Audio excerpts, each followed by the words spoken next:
అవసరం లేదనే ఒక గొప్ప సందేశం అందిస్తుంది. శ్రీమన్నారాయణ గోవింద. ప్రభు, నీ గుణగానం చేయడం కన్నా ఈ దాసరికి వేరే భాగ్యం ఏముంటుంది తండ్రి. ఈ బ్రహ్మీ ముహూర్తంలో నీ గుణ గానంతో కైంకర్యం సమర్పిస్తాను. ఆగు, ఎక్కడికి వెళ్తున్నావు? ఎంత కాలానికి దొరికావురా? ఆకలితో నా పేగులు నకనకలాడిపోతున్నాయి. ఈ రోజు నిన్ను తిని నా ఆకలి తీర్చుకుంటా. నమస్కారం రాక్షస రాజా. నా శరీరం నీ ఆకలిని తీర్చగలిగితే నాకు సంతోషమే. కానీ నాదొక చిన్న విన్నపం. ఏంటి? నన్ను చూసి భయపడకుండా విన్నపాలు చేస్తున్నావు? సరే, చచ్చే ముందు నీకేం కోరిక ఉందో త్వరగా చెప్పు, నాకు సమయం లేదు. మహాశయ, నేను ప్రతిరోజు బ్రహ్మీ ముహూర్తంలో స్వామికి నా గానంతో కైంకర్యం సమర్పించడం నా నియమం. ఇప్పుడే నన్ను వదిలేయండి. నేను స్వామిని దర్శించుకొని కీర్తనలు పాడి ఆగి ఇక్కడికే వస్తాను. అప్పుడు నన్ను సంతోషంగా భక్షించు. ఏంటి, నన్ను అమాయకుడి అనుకుంటున్నావా? నన్ను మోసం చేసి నువ్వు పారిపోవాలి అని అనుకుంటున్నావు. చావు నోట్లో పడ్డాక మళ్ళీ తిరిగి వచ్చే పిచ్చివాడు ఎక్కడైనా ఉంటాడా? రాక్షసోత్తమ, నేను అబద్ధం చెప్పట్లేదు. హరిభక్తుడనైన నేను అసత్యం పలకను. మాటలు చెబితే సరిపోదు, నువ్వు వస్తావని నాకు నమ్మకం ఏంటి? ప్రమాణం చేసి చెప్పు. సరే విను.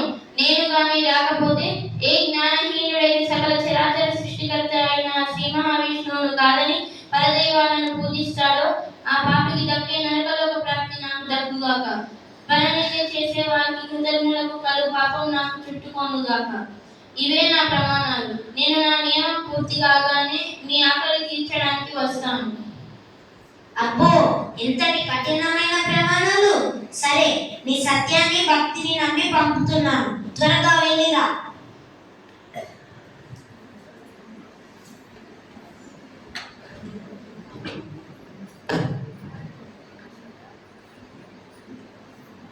ధన్యుడను స్వామి, ఈ రోజు నీ సేవ చేసుకునే భాగ్యం కల్పించావు. ఇచ్చిన మాట ప్రకారం నేను రాక్షసుడి దగ్గరికి వెళ్ళాలి. అతడికి నా శరీరం అర్పించి నా సత్యవ్రతాన్ని కాపాడుకుంటాం.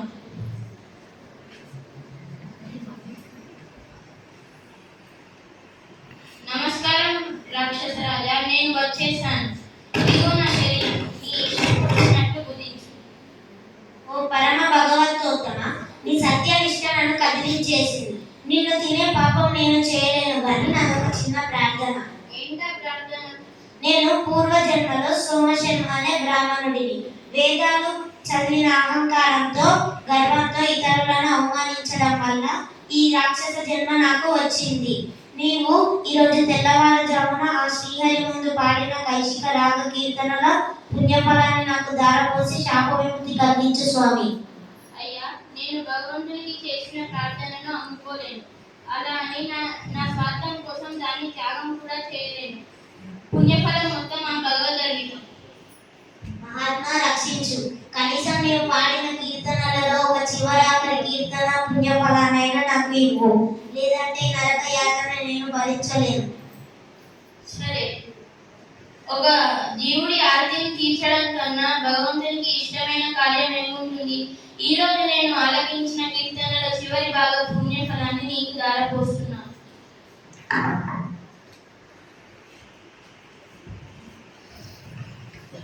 ఆహా, ఏంటని విచిత్రం! నా పాపాలన్నీ తొలగిపోయాయి. కులం ముఖ్యం కాదు, భగవంతుడిపై ఉన్న భక్తి శరణగతి మాత్రమే ముఖ్యమని నిరూపించావు. నన్ను రక్షించిన గురువు నువ్వే. ధన్యుడు. సత్యనిష్ట గల మానదాసరి భక్తికి శరణాగతికి సకల లోకాలు ప్రణమిలుతున్నాయి. భక్తి ముందు కులభేదాలు లేవని చాటినై కైశిక ద్వాదశి మహాత్మ్యం లోకంలో శాశ్వతంగా నిలిచిపోతుంది.